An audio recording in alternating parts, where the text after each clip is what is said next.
Welcome to Daily Wisdom, Walking the Path with the Buddha, a podcast shared by David Roylance.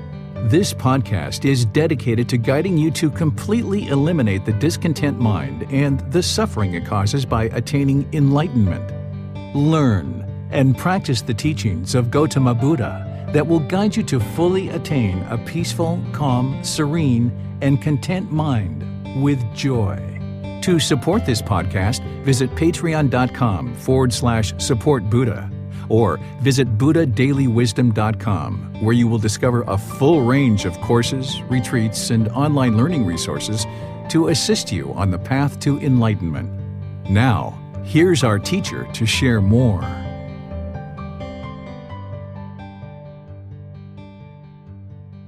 Sawadee Kap. Hello and welcome to Daily Wisdom, Walking the Path with the Buddha. I really appreciate you joining us today, whether you're in Zoom or somewhere else that we're live streaming to, or you're listening to this on the replay on the podcast, the YouTube channel, the Facebook, or anywhere else that we share content, because today is a day that we come together as a community in order to support, encourage, and motivate each other in our meditation practice. Today, we're going to be doing Breathing Mindfulness Meditation. I'll be guiding you guys through a session of this meditation. And just as a reminder to help you understand why we're doing this, is this helps us to eliminate craving, desire, attachment. It helps the mind to let go, because that's the number one problem that's causing the discontentedness in the mind. Is the mind has this craving, desire, attachment where it's longing, it's yearning, it's holding on, it's craving permanence. So in our meditation, we're focused on the breath, and whenever the mind moves off the breath, we cut that off, let it go, and come back to the breath. This trains the mind over multiple sessions to more easily let go. And when you first start, you might have a lot of thoughts, a lot of bombardment of thoughts, and that's completely normal when you get started, and maybe even for a period of time afterwards. But more and more, you get used to observing the mind, focusing it on the breath, having this mindfulness, this concentration, and then when the mind moves off the breath, you notice it sooner and sooner, and then you cut it off, let it go, and come back to the breath. You're never going to actually eliminate the thoughts in meditation. You'll go longer and longer periods of having stilled the mind or quieted the mind. But even when the mind is enlightened, there's still going to be an occasional thought. So our goal here is not to eliminate the thoughts.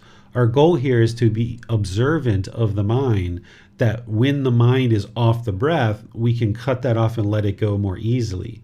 So that way in daily life, as things are happening and you observe that there's this discontentedness arising, whether it's pleasant feelings, painful feelings, or feelings that are neither painful nor pleasant, you can cut that off and let it go. So if you feel this conditioned excitement, happiness, elation, thrill, euphoria coming, you can cut that off and let it go. Or if you feel this sadness, this anger, this frustration, annoyance, guilt, shame, fear, you can cut that off and let it go. Or if you have this boredom or loneliness or shyness or discomfort or displeasure, you can cut that off and let it go. But you wouldn't be able to do that if you weren't training the mind through these active, dedicated, purposeful training sessions where we're focused on the mind. And as you do this more and more, you will see that you'll have more control or more discipline over the mind because you've trained the mind in meditation. So then when you're training in meditation, when you're outside of meditation, you'll have more discipline because you've been actually training the mind. So the way that we do our meditation is I will guide you guys in meditation, starting out with a chant just to kind of ease us into meditation. And then once we ease into meditation, I'll give you some guidance. And then there'll be a period of time where I'll just be completely quiet, letting you do the work of actually doing the meditation and training the mind to eliminate craving, desire, attachment, arising mindfulness and concentration. Mindfulness is awareness of mind. Concentration is being able to focus on one single fixed object, like your breath. And then after we do meditation for a while, then I'll come back in with a chant just to kind of end off our meditation. And I'll open up to any questions that you guys have, that you would like to learn, whether it's about meditation, whether it's about any other aspect of this path. I'll open up to any questions that you guys have, and I'll share with you guys how to do that when we actually get to that point. So why don't I just go ahead and ease you guys into meditation now that you guys are here, whether you're on Facebook, YouTube, Zoom, or you're watching this or listening to this on the replay. You can just go ahead and get your physical body into position, whereas if you're sitting on the floor, you might have crossed legs, just lightly crossing the legs, not too tight. You're not interested in inhibiting the circulation flow. And then if you're on the floor, you might be interested to put a cushion under your rear to kind of get that up in the air so you lessen the angle at your hips, your knees, and your ankles. If you're in a chair, you're just probably sitting comfortably on the chair, maybe with your feet flat on the floor, or you might cross the ankles. This practice isn't about everyone doing it exactly the same because it's not possible. We're just looking for some various options that are going to work for you. So that's why I'm giving you all these different options, and you can find what's working best for you. Your hands and your arms, there's lots of different options here as well.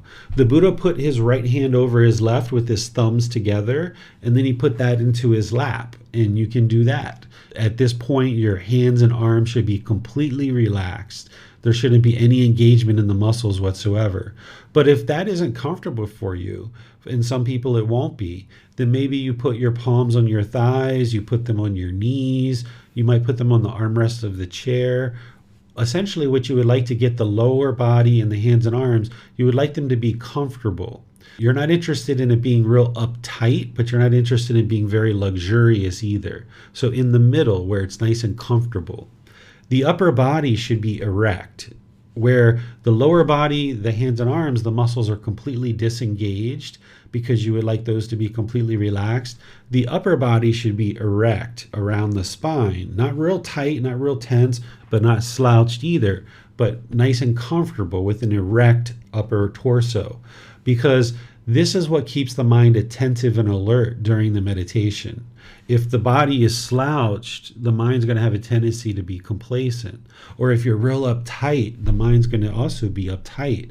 So you'd like to find that middle where the upper body is erect and it's comfortable, and this keeps the mind attentive, alert, and aware during the meditation so that you can actually do the work. So with the body in position, next just close the eyes and start breathing in through the nose and out through the nose. Nice, steady, consistent breath. Breathing in and out. I'm going to do some chants, and you're welcome to join along if you know these chants. If not, just stay establishing the breath, just breathing in through the nose and out through the nose, and I'll be back with some guidance after the chants. Arahang Samma Sambuddho Bhagava Bhutang Bhagavanang Apivateyami Savakhato Bhagavata Dhammo Dhammang Namasami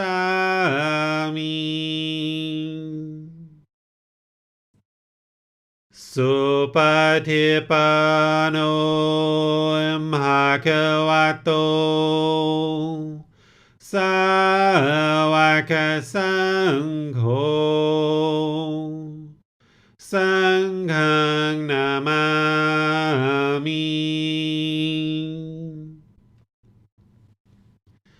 Namo Tassa Bhagavato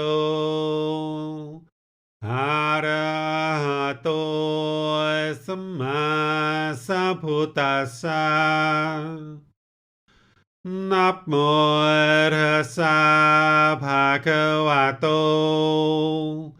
Arahato Samma Sambuddhassa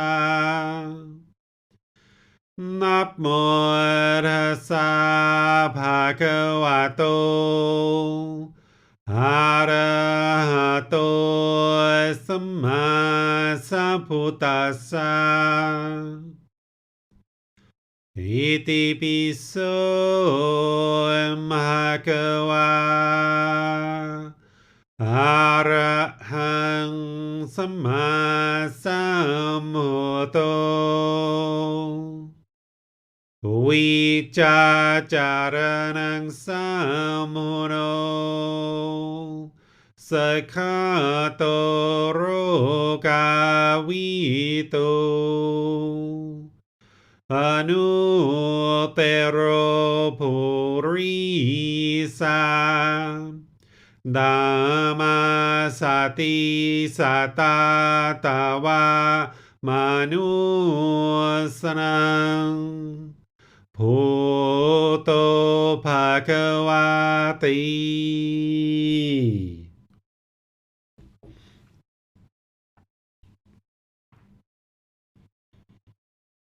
Okay, you should be breathing in through the nose and out through the nose. A nice gradual breath at your own pace.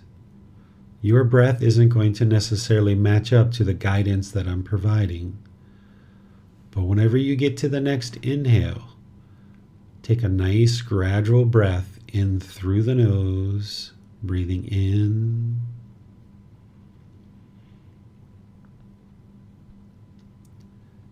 Breathing out through the nose, nice and gradual, wherever you get to that next exhale. Breathing in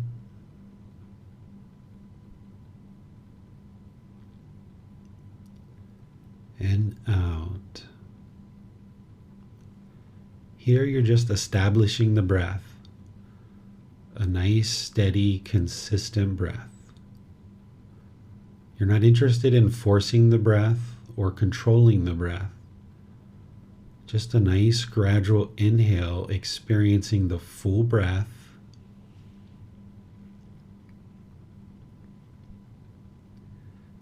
And wherever you're ready, an exhale, experiencing the full breath with a nice gradual exhale.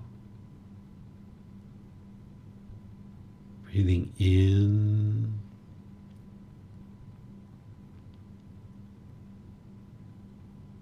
and out.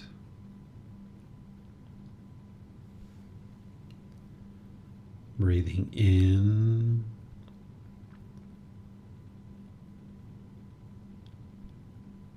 and out.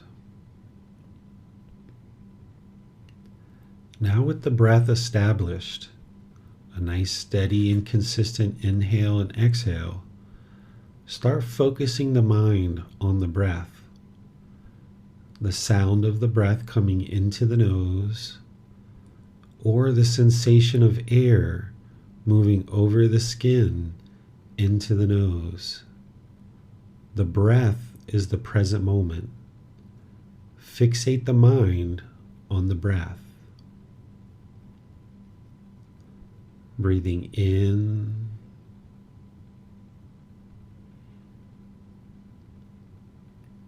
and out.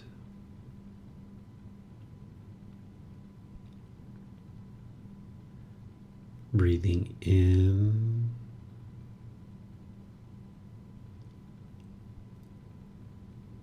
and out. As the mind is fixated on the breath, and there's thoughts that arise in the mind, no need to observe the thought, no need to label it or judge it. Don't even try to figure out where it's come from.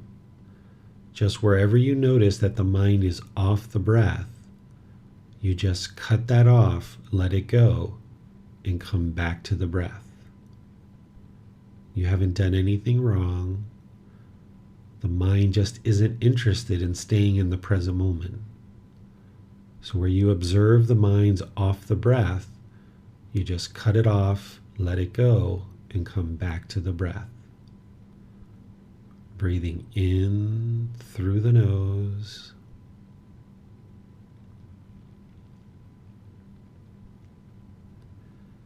Breathing out through the nose. Gradual breath, breathing in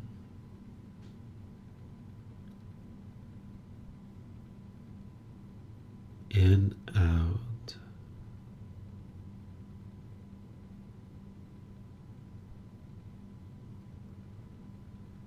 If you observe any thoughts, ideas, perceptions, anything that comes to mind, you're going to cut that off and let it go, training the mind to be in the present moment. We're arising and cultivating mindfulness and concentration while eliminating craving, desire, attachment. Breathing in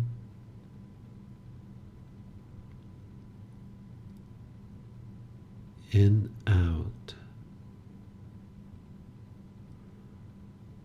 The mind might even be interested in holding on to this voice. So I'm going to be quiet now. I'm going to let you do this work, focusing on the breath. And wherever you notice the mind's not on the breath, you cut that off, let it go, and come back to the breath, the present moment. You have nowhere to go. There's nothing to do. No one needs you right now. This is your time to focus on the breath. Breathing in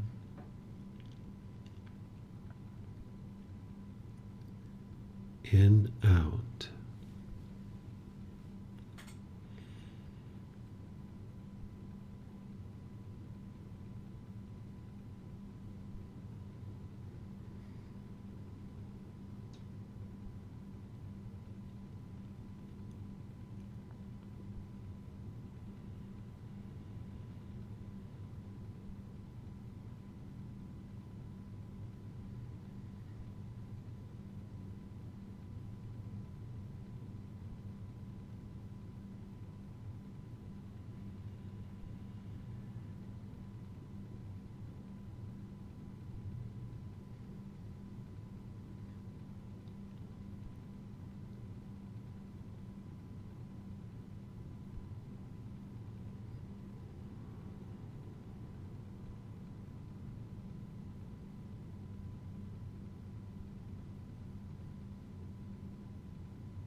อะระหังสัมมาสัมพุทโธภะคะวาพุทธังภะคะวันตังอะภิวาเทมิสวากขาโตภะคะวะตาธัมโมธัมมังนามัสสามิ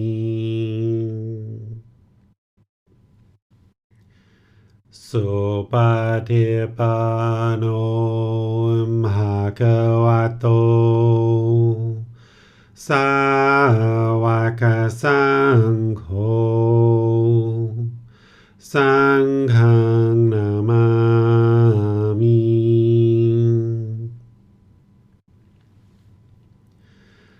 นะโมตัสสะภะคะวะโตอะระหะโตสัมมาสัมพุทธัสสะนะโมตัสสะภะคะวะโตอะระหะโตสัมมาสัมพุทธัสสะนะโมตัสสะภะคะวะโตอะระหะโตสัมมาสัมพุทธัสสะอิติปิโสภะคะวะอะระหังสัมมาสัมพุทโธวิชาจารณังสัมโมโนสัคขะโตโรกาวิโตอนุเตโรภูริสาดามาสติสัตตาดาวามานุสรังพุทโธภะคะวะติ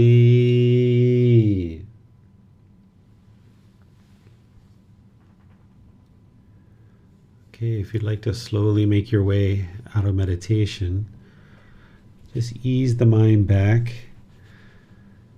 And we'll go ahead and open up to any questions that you guys have related to either meditation or anything related to this path to enlightenment. The way that you ask a question is you put that into Facebook, YouTube, or Zoom in the comment section, and our moderators will see that and be sure your question gets asked during the class. Or if you're in Zoom, you can electronically raise your hand and ask any questions or follow-up questions directly. So I'll just turn the class over to you guys. Hello, teacher. Does it work better if one tries to keep the meditation sessions daily at exactly the same time? It's not possible to do the meditations at exactly the same time in terms of schedule or the length. It's going to be variable because of the universal truth of impermanence. It would be possible for, say, you to do meditation every day at 8 o'clock. It's just not going to happen. You might do that for a period of time, but then you're going to fall away from that. And if the mind craves to do meditation at exactly the same time every day, when you don't do it at that time, the mind's going to be discontent because it wants to do it at that time, but yet it doesn't because of the universal truth of impermanence. So instead, what I suggest students do is to have kind of anchor points where maybe in the morning and in the evening, those are your two meditations, and where you can fit one in the middle of the day as well. So what I do is I wake up in the morning, I'll use the restroom, empty out all the organs, and then I'll do the meditation in the morning. But even with me, there's mornings where I wake up and I don't have the ability to do meditation. And so I'll do it at the next possible time. So if the mind craves to do meditation even every morning. I would like to do meditation every single morning. This is just not possible because of the universal truth of impermanence. So what you do is you gradually work towards the goal of 2 to 3 meditation sessions a day for 30 minutes or more per session, realizing that you're not going to absolutely nail that every single day. And your enlightenment and the condition of your mind isn't going to be determined if you miss one meditation, right? It's not going to be determined by that. So if you miss a meditation in the morning, it's like, okay, well, I wasn't able to do that because I had to walk my dogs, or I had to get my kids to school, or it snowed, so I had to clean off the snow from the car and I wasn't anticipating that. Or the water in the house wasn't working and I had to take a cold shower or something, who knows, right? There's umpteen number of things that can come up in your day in terms of impermanence. So you just kind of go with the flow and you realize, okay, I didn't get that meditation, but I'll be sure to get one sometime in the middle of the day, or I'll definitely get this one this evening when I get home. So even if you miss one meditation on a particular day, your enlightenment isn't going to be determined by missing just that one meditation.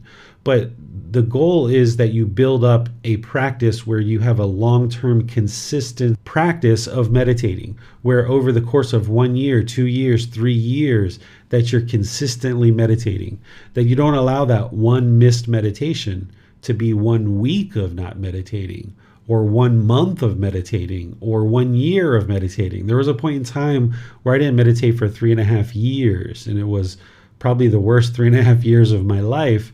And once I got back to it, then that's when everything started to really click for me. So if you allow that one missed meditation to kind of diminish the mind and feel degraded, that, oh my goodness, I'm so bad because I missed that one meditation, this is where you can kind of downward spiral. And if you realize, like, okay, so I missed that meditation, there's impermanence, just like the Buddha said, the universal truth of impermanence. So let me just be sure that I get my meditations going for the rest of this week and, this evening and so forth.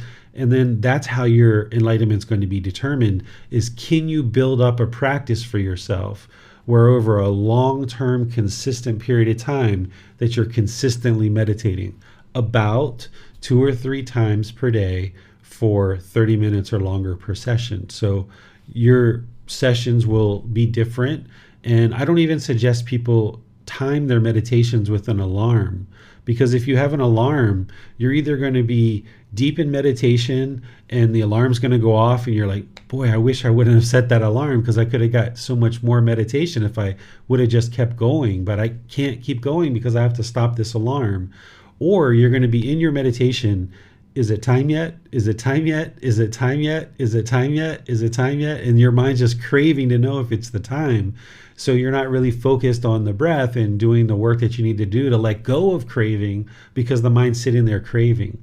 Now, of course, if you're waking up in the morning and you've got to get to work and you've only got 20 or 30 or 40 minutes, you might need to set the alarm for that situation. But where you can, maybe in the evenings or on the weekends, you're not even interested in setting the alarm. You just start your meditation, meditate, and then when you're done, you're done. And then probably maybe like once a week or so, before your meditation, just look at the time. Oh, okay, 9 a.m. Okay, and then you meditate. And then when you're done meditating, you look and you say, oh, okay, 9:15. So I meditated for 15 minutes. And you just do that kind of like once a week to kind of see that you're expanding. So if you see that you're falling short of the 30 minutes and you're not quite getting there, then just make an effort to expand it more and more and more. And once a week, you're kind of checking in on the time by just looking at the clock before meditation and after meditation. And this kind of gives you a gauge and a barometer, so to speak, to determine if you're kind of getting to your 30 minutes, because you might be so deep in meditation, you've just lost track of all time. And that's actually the best scenario, is that if you don't know the time and you're just focused on the breath, and kind of time and space is just kind of paused during that time where you're actually meditating, that would be ideal. So if you set an alarm for yourself, the mind's going to have a tendency, if you do that on a regular basis, to just crave to know if it's time, or you'll be deep in meditation and you could have gotten so much more benefit, but the alarm goes off and there you have to stop your meditation. So just stay in the present moment and just start your meditation and finish, and that's what you've done, and you're done with that. You move on. Well, let's go to Miranda. Yes, David. There are times where myself, and I have heard from others also, will start seeing different shades of lights, and they almost take on a form while they are meditating. When this happens, what should a practitioner do? You should treat it just like everything else, is cut it off and let it go, come back to the breath.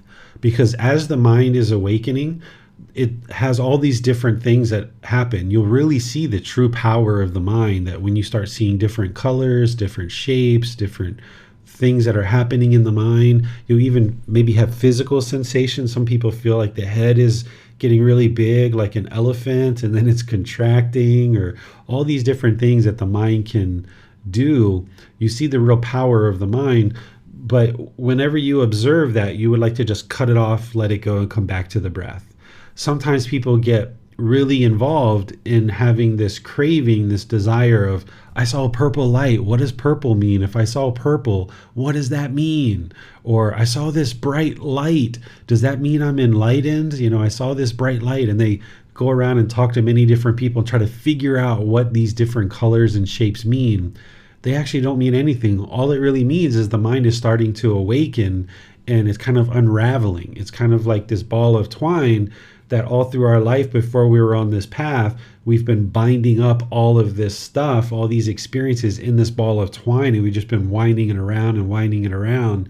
And as we start unraveling and untangling that mind and that ball of twine, these things kind of bubble up to the surface of the mind. And where that happens, you're trying to gain control and discipline over this mind, so you just cut it off and let it go. It's the ego, that arrogance, that conceit that's like, oh, I saw purple. What does that mean? That's got to be something important. Or I saw this bright light. Does that mean I'm enlightened? What is that? And what I share with people is it's just the mind doing what the mind does, and just let it go.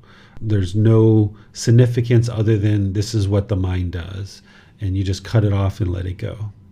Thank you, sir. You're welcome. Well, one session for 30 minutes a day works better, or 2 sessions, 15 minutes each, works better? The ideal would be 2 to 3 at 30 minutes or more. But what I notice is that the frequency of meditation is more important than the length of meditation, particularly early on. When people first start, they might only get 5 or 10 minutes of meditation when they're first starting.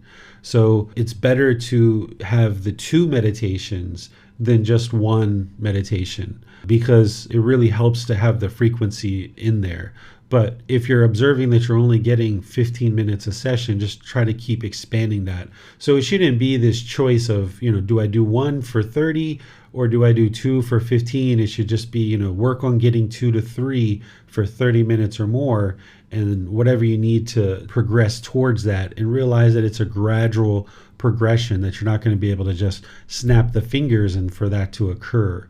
And that's why it's called a practice, is we're practicing. We're not perfect yet until the mind is enlightened. But even then, when the mind is enlightened, what I share with people is the only one who's really fully, perfectly enlightened is a Buddha. So everyone else, even they're enlightened, we don't consider them fully, perfectly enlightened. If we let go of that perfection and we realize that we're all on this journey and we're walking towards the light, we're walking towards enlightenment, and just kind of sneaking up on it gradually but slowly. But don't ever put yourself in a position where you're trying to decide, okay, it's either 1 for 30 or 2 for 15. What do I need to do? Well, what you really need to do is the 2 to 3 for 30 minutes or more. And that's what you would really like to get to, because early on, that 5 or 10 minutes, you'll see a real improvement in the mind, but then it's going to take longer and longer sessions in order to have the same effect. And what I notice is when you get closer to that 30-minute mark, that's where the real changes start to really take effect in the mind. You can experience some change even when you're doing 5 or 10 minutes early on, But in terms of the longevity of your meditation practice, it's when you get to that 30-minute mark twice a day that you really start noticing the difference. And Gotama Buddha, by the way, he meditated 3 times a day. That's what he did as a ordained practitioner. As a Buddha, he meditated 3 times a day. There's no mention about the length of time that he meditated that I've seen, but it did say that in his original source teachings that he meditated morning, midday, and evening. And in terms of like an exact time, remember that timepieces weren't invented 2,500 years ago. So if you're ever hearing somebody say like, oh, you have to meditate at 3 a.m. every morning or you're not going to get to enlightenment, or you have to meditate at 10 p.m. every night because there's something special in the stars that's going to help you to improve the condition of your mind because of this special thing in the sky. Well, how did the Buddha figure out it was 10 p.m. or 3 a.m.? He wasn't able to do that, and he didn't do that. He just meditated morning, midday, and evening. That's what it says in his original source teachings, because he couldn't tell what time it was because the exact time wasn't known. There wasn't timepieces invented 2,500 years ago. So when we start putting ourselves in that frame of mind, that we realize the originator, the discoverer, the declarer of this path to enlightenment didn't have a timepiece. So let us function in that same way, that we aim to meditate morning, midday, and evening perhaps, and we aim to meditate for what we consider to be 30 minutes or longer, but we don't have to be so fixed on those things, because that's where the mind's going to be discontent if we allow the mind to crave those things. Well, on Zoom, Jen has a question. She writes, thank you, Teacher David. Today I experienced a period where the breath felt really refreshing and almost like it was filling my whole body. Should I cut this off as well and focus on my nose? Yes, if you're having pleasant feelings arise during meditation, you would like to cut those off as well, because that's a conditioned pleasant feeling. It's being conditioned on, oh, the mind's so peaceful. Wow, look at that, or whatever it was for you. I'm just speaking from my own experience. When I first started experiencing the peacefulness of the mind, I was like, oh, wow, look at that. That's just amazing. I had no idea that that could happen. But then the next meditation session, it wasn't that way. And it's like, oh, now I'm sad. Now I'm frustrated. Why can't it be that way again? I want that peacefulness again. And that's where the craving is, bouncing around and the mind's going up and down. So if you experience these pleasant feelings arising in meditation, you cut that off and let it go and come back to the breath. And then that helps you to gain this control, that whether it's pleasant feelings, painful feelings, or feelings that are neither painful nor pleasant, you're training the mind to be in the present moment and not base its inner feelings on some impermanent condition, even the impermanent condition of meditation. Well, sometimes while meditating, I feel that the mind is comfortable or maybe content in the gap between breathing in and breathing out. But the mind experiences some restlessness maybe or discontentedness when breathing in and breathing out. What's your advice for this? Keep working on it. Just keep working on it, focusing on the breath. And the more that you progress as you go day by day, you'll continue to see progress, right? Your meditation can feel like it's stagnant, or it can feel like it's not really progressing, and that's normal. You can go 4 weeks, 8 weeks, and just feel like things are just kind of like, all right, well, I'm just doing this meditation.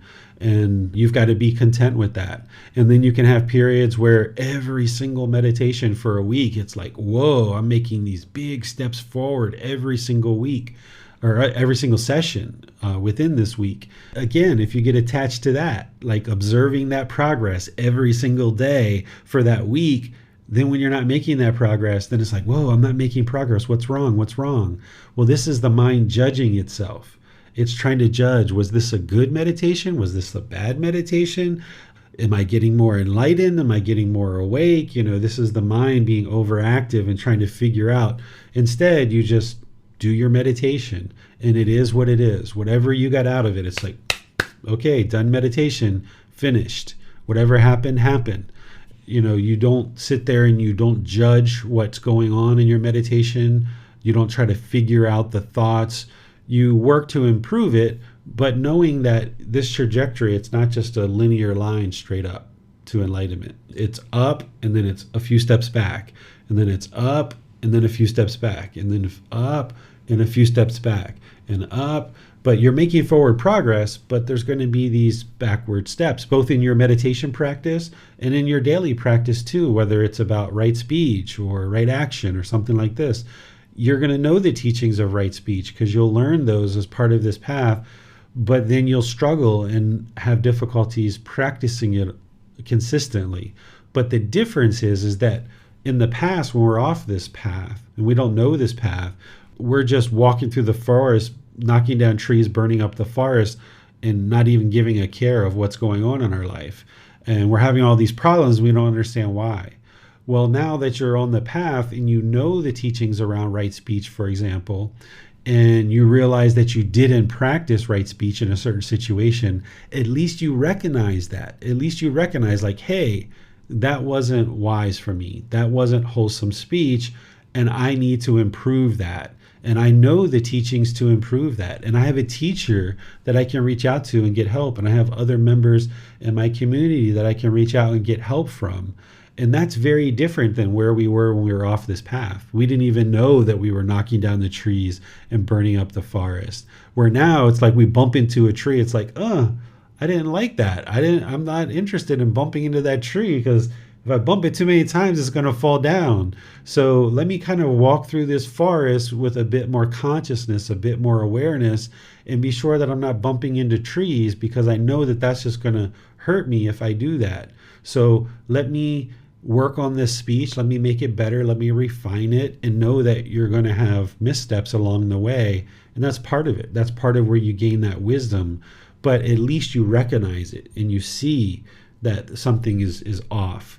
And that's different than judging yourself. Judging yourself is kind of looking down on yourself, diminishing yourself, degrading yourself, feeling miserable because you haven't done what you feel like you're supposed to be doing. That's going to lead you to guilt and shame and maybe fear as well. Instead, what you do is you say, okay, well, I didn't practice right speech there. Let me review those teachings. Let me get out the book. Let me look at this. Do I need to apologize to this person? I should probably apologize to them if it's somebody in my life that I can apologize to. If it's somebody that I just saw, at a gas station and I'm never going to see them again, okay, let me just leave that in the past. Let me work on this. Let me read the book. Let me skip to that section where it says right speech. Let me just kind of review that today. And then tomorrow in the morning, I'll review it again before my meditation or after my meditation. And I'm going to review this for a couple of times this week just to be sure it's really soaked into the mind before I go out into the world. And this is the way you ensure that you're absorbing what you need to absorb. And then you notice over a period of time, your speech improves and it gets better and better. And now there's something else for you to work on.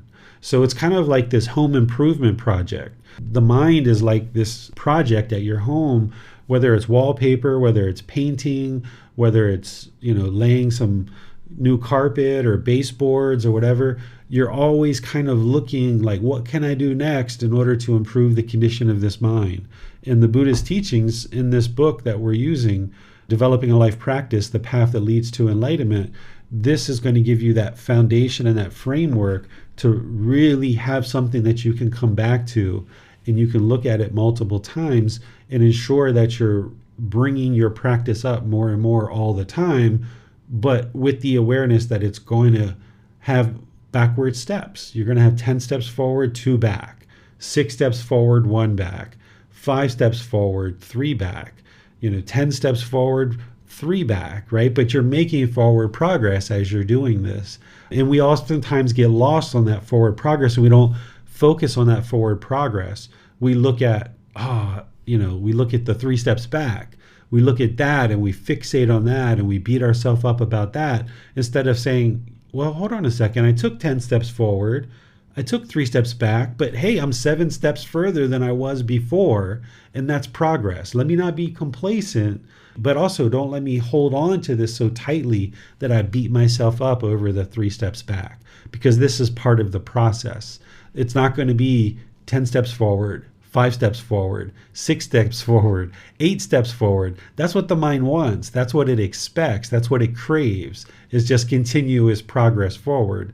But it doesn't work that way. Nothing in your life has ever worked that way, whether it was learning to read, learning to write, learning a musical instrument, learning how to drive, learning some kind of business skill.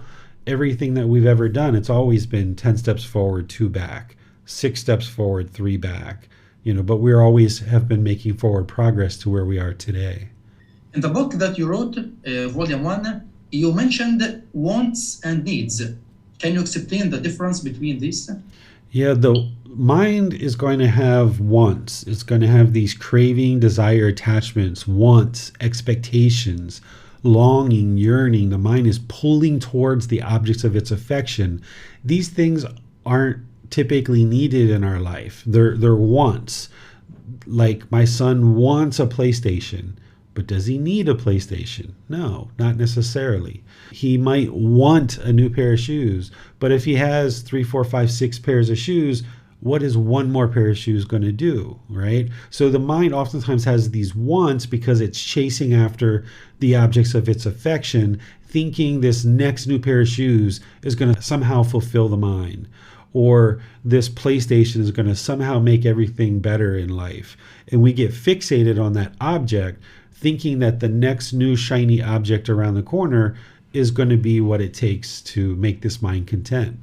So we need to look at our wants and realize that it's very expensive to chase after our wants. And this is where we can end up lacking resources to fulfill our needs. Our needs are things that we need to sustain our life.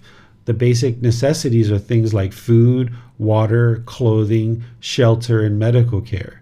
Oftentimes, we're spending way beyond that, and even sometimes going into debt, and then that debt puts extra pressure on us, and it makes it a real challenge to feel liberated and feel freedom when you've got a bunch of debt on your shoulders.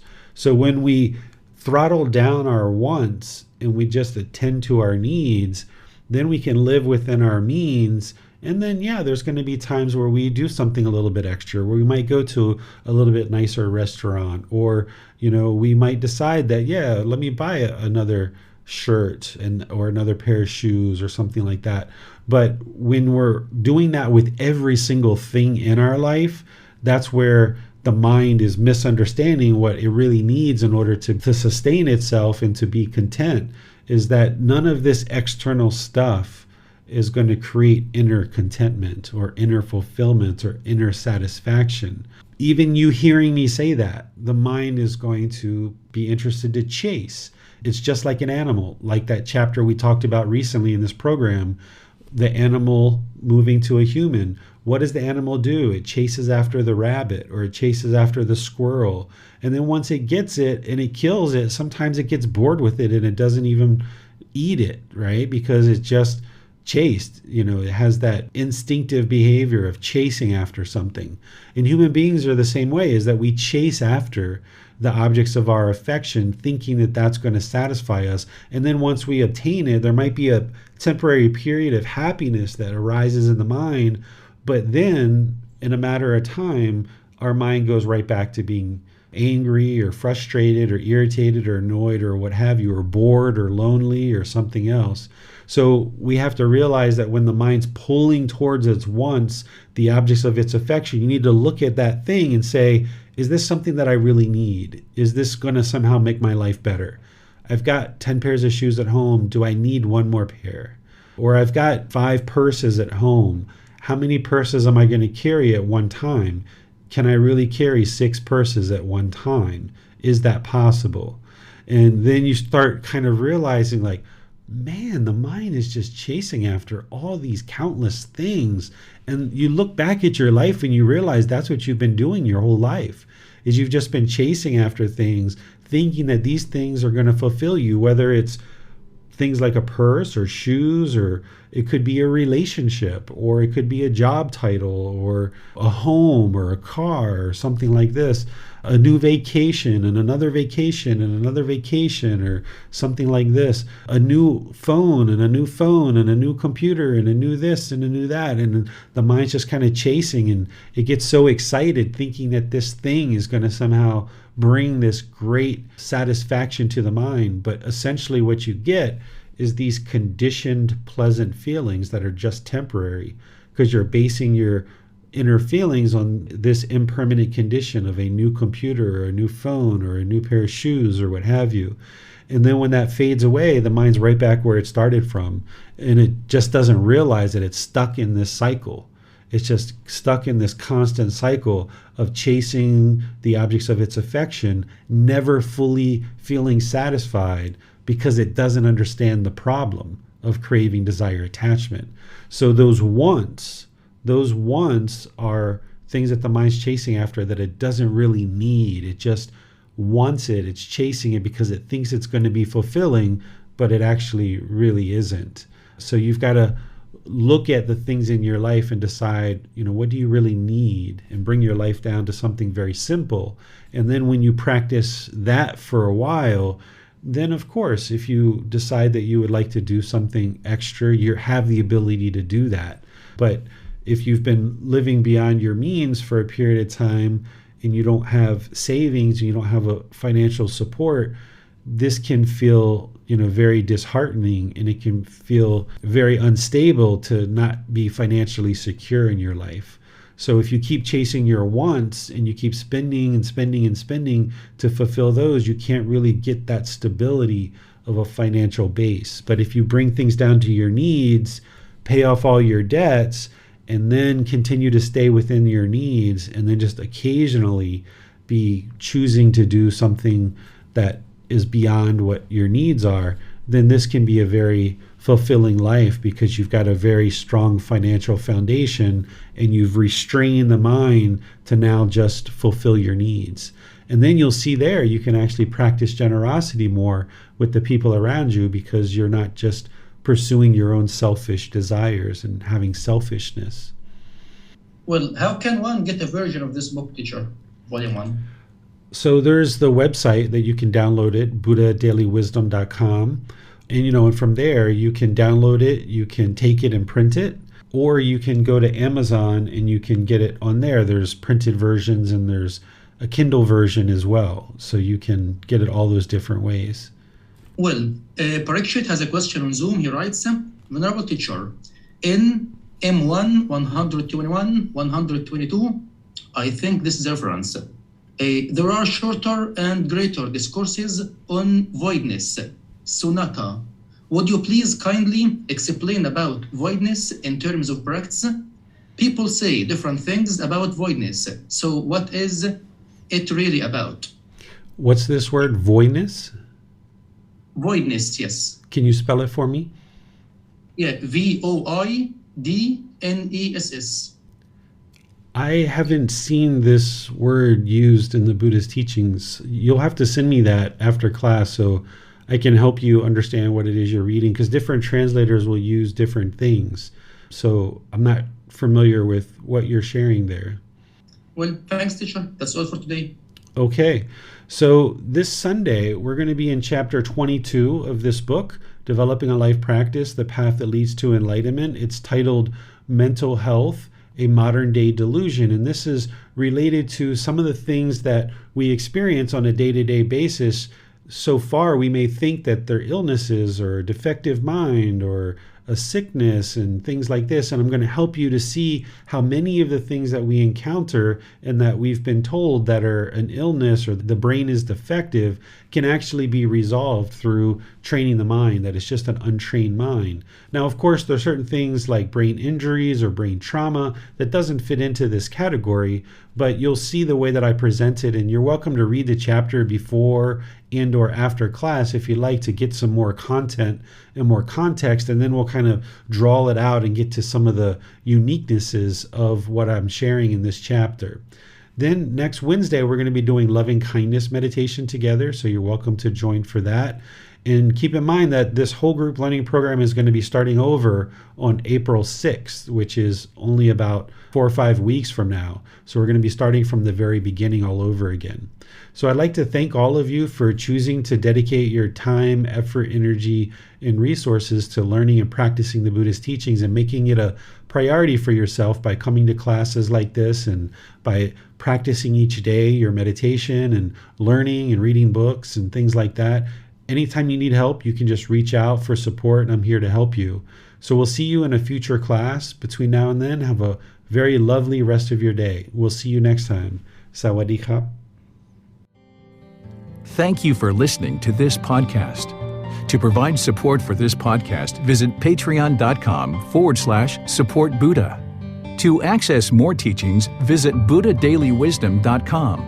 There, you will discover a full range of courses, retreats, and online resources to assist you on the path to enlightenment. Remember to establish a daily, consistent meditation practice, along with learning and practicing these teachings. A well-developed meditation practice is the foundation in which to train the mind to attain enlightenment.